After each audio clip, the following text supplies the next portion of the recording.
Everyone, welcome back to my channel. তোমরা সবাই কেমন আছো? আশা করি তোমরা সবাই খুব ভালো আছো। তো আমরাও ভালো আছি। আমাদের আরও একটি নতুন ব্লগে তোমাদের অনেক অনেক স্বাগত, অনেক অনেক ভালোবাসা। এখন বাজে সকাল 10:30। আমার আজকে ব্লগ শুরু করলাম এখন থেকে।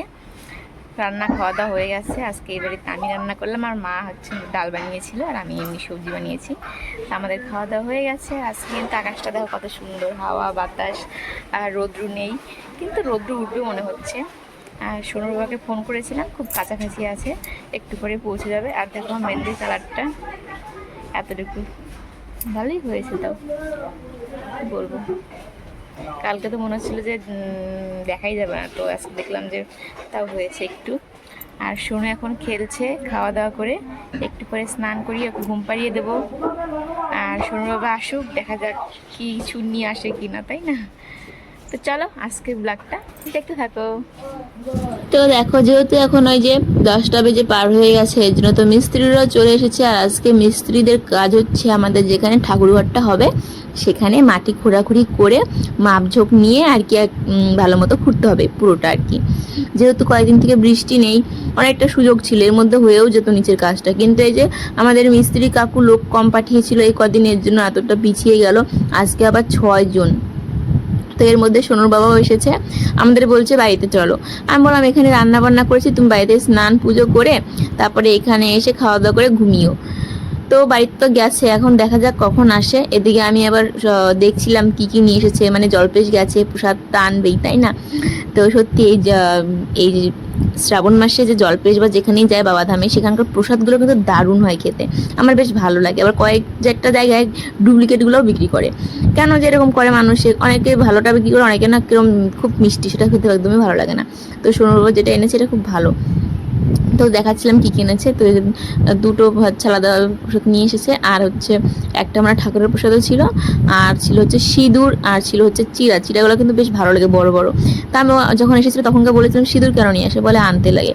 আর এই সিঁদুরগুলো না কালারগুলো কীরকম টাইপের হয়, মানে আমরা যেটা পড়ি সেরকম না। তো যাই হোক, ঠাকুরের কাজে লাগে। এদিকে সোনু এসে বলছে আমাকে দাও, এতে আমি দিলাম। আর সোনু দেখো নম দিয়ে প্রসাদ খেয়ে নিল। সোনু মানে কখন দিয়ে বসে আছে, কখন ওর বাবা আসবে খাবে। তো ওদিনও ঘুম পাড়ায়নি ওকে, প্রসাদ খাওয়ার জন্য বসেছিল। তো এখন আমি আর কি সোনুকে বলছি দুজনকে ডেকে নিয়ে আসো, আর এখানে যারা যারা আসে সবাইকে প্রসাদটা দিয়ে ঘরে নিয়ে যাই। বাবাধাম যেত 3বার মানে যাওয়া হয়ে গেছে, তারপরে হচ্ছে জলপেশ যেত। আর এই বছরের আগের বছর ভাইয়ের সঙ্গে গিয়েছিল বাবা মা। তো সেগুলো কথা না চাইতেও মনে পড়েই যায় যে আগের বার কি হয়েছিল আর এবার কি হয়ে গেল।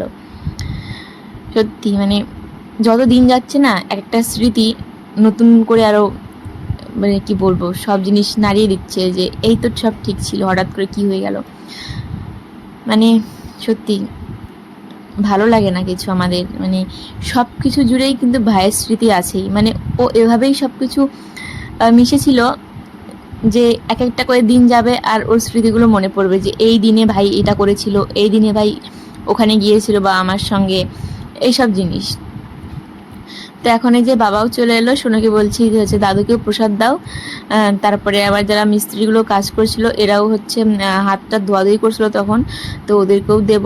আর এদিকে আমার প্রচণ্ড ঘুম পাচ্ছিলো, ভাবছিলাম কখন এদিকে কাজটা সেরে আমি ঘরে যাব, মানে কি বলবো, মানে ভীষণ ঘুম পাচ্ছিলো, চোখটা আমার বন্ধ হয়ে যাচ্ছিলো শুধু। আর একটু মানে রৌদ্রও ছিল, মনে হচ্ছিলো যে ঘুমোলেই শান্তি। তো খুব তাড়াহুড়ো করছিলাম আমি এর জন্য। তো দেখো এখন চলে এলাম আমরা ঘরে, আর সোনু আর আমি একটু প্রসাদটা খাবো, চিড়া আর এই যে প্রসাদটা, তারপর সোনু আর আমি ঘুমাবো, কারণ প্রচণ্ড ঘুম। তো বাড়িতে গেছে, স্নান টান করে এলে মা ওকে ভাত দেবে খাওয়ার জন্য, আর আমার এখানে প্রচণ্ড ঘুম পাচ্ছে। কালকে রাত্রেবেলা ভিডিও এডিট করতে গিয়ে অনেক দেরি হয়ে গেছিলো, তবুও তো ভয়েসটা এডিট করতে পারি, শুধু এডিট করেছিলাম। আর সকালবেলা তো অনেক তাড়াতাড়ি উঠেছি। সোনুরও প্রচণ্ড ঘুম পেয়ে গেছে, ওই দেখো। আর ওদিকে ভাইয়ের ল্যাপটপটা চার্জে দিয়েছি, বুঝতে পারছি না চার্জ হচ্ছে কিনা, হচ্ছেই তো মনে হচ্ছে। তো চলো, এই প্রসাদটা কিন্তু খেতে দারুণ লাগে। এই আমার থেকে বেশি সোনু তাড়াহুড়ো লেগে গেছে, বলে কি জিরা আর বিস্কুটটা খাবো, মানে এটা জিরা আর প্রসাদটা হচ্ছে বিস্কুট। তো চলো খাই, ওকে ঘুম পাড়াই, তারপরে কয়েকটা শর্ট ভিডিও করতে হবে, আর যদি ঘুমিয়ে পড়ি তো গেল। তো আজকে অনেক দিন পর অনেকটা ঘুমিয়েছিলাম সোনু আর আমি। তারপরে খাওয়া দাওয়া করি। আর এখন ওই যে 4:30 বাজে, সোনুকে রেডি করিয়ে দিলাম।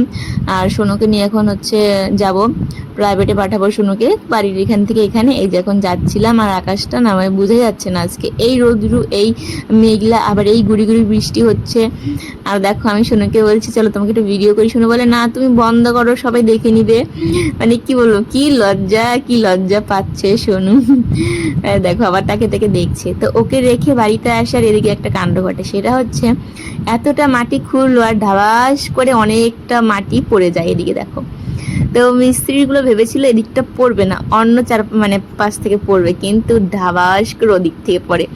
আর আমাদের আগে যে কারখানাটা যখন কাজ হচ্ছিল তখন তো এর থেকেও বিশাল মানে অসুবিধা হচ্ছিল, সব দিক থেকে পড়ে যাচ্ছিল মাটির চাপাগুলো, আর মনে হচ্ছিল যে আমাদের যে পায়খানা বাথরুম সেটাও না ভেঙে পড়ে, এরকম হয়েছিল। তো এটাও খুব অসুবিধাই একটা ব্যাপার হয়ে গেছে, কারণ আকাশটা দেখো আজকে প্রথমে দেখলাম দুপুরে বৃষ্টি হবে, কিন্তু হলো না, একটু একটু গুড়ি হয়েছিল, তারপরে ঠিক হয়ে যায়। কিন্তু এখন আবার মেঘলা মেঘলা আকাশ, এদিকে সবাই চিন্তায় পড়ে গেছে। 6 জন মিলে আজকে কাজ করেছে, অনেকটা খুঁড়েছে, আর এদিকে ওদিকে হচ্ছে মাটি পড়লো, তারপরে আকাশটা এত খারাপ, যদি বৃষ্টি হয় তাহলে সর্বনাশের শেষ নেই, মানে এইটা জল ভরে যাবে। আর এদিকে যে হচ্ছে আমাদের ঢালাইটা হয়েছে, ওদিক থেকে মাটি চলে আসতে পারে, মানে অনেক রকমের অসুবিধা হবে। এর জন্য আর কি বাবা বললো এদিকে কোনো একটা ব্যবস্থা করে দিতে। তো তখন ওই বোর্ডগুলো হয় না, ওগুলো হচ্ছে লাগিয়ে লাগিয়ে দিচ্ছিল। দেখা যাক ভগবান কি করে আজকে।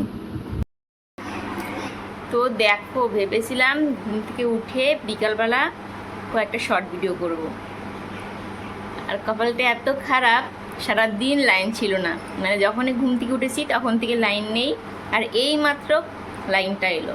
আর এখন বাজে 5:40, আর এখন আর কি ভিডিও করব। আর ভাবো এরকম গরমের মধ্যে যদি লাইন না থাকে তাহলে কেমন লাগে। আর সোনুর বাবা সেই যে বাড়িতে গেছে এখনও আসেনি, মানে কি বলবো, কালকে রাত্রে ঘুমোতে পারিনি, এর জন্য আজকে আসার পরে তো শুধু ঘুমিয়েই যাচ্ছে, ভাত খাওয়া দাওয়া বন্ধ, মানে খেতে হবে তারপরে যে ঘুমোতে হবে সেটা না, আগে ঘুম ওর কাছে। সত্যি কি বলবো এদেরকে আমি। তোমার ব্যাপার স্যাপার কি, সারাদিন খাওয়া দাওয়া নাই? খুব ভালো, খিদা পাইছে বলো না, ঘুম পাইছে না? হ্যাঁ। তো দেখো খাওয়া দাওয়া করে ওখান থেকে চলে এলাম বাড়িতে, আর এখন বাজে রাত 9টা, সোনু এখন পড়াশোনা করছে, তারপর ঘুমিয়ে পড়বো, আর কিছু করার নেই আজকে। তো কালকে অনেক চাপ হয়ে যাবে, বাজার টাজার, তারপরে রান্না বান্না।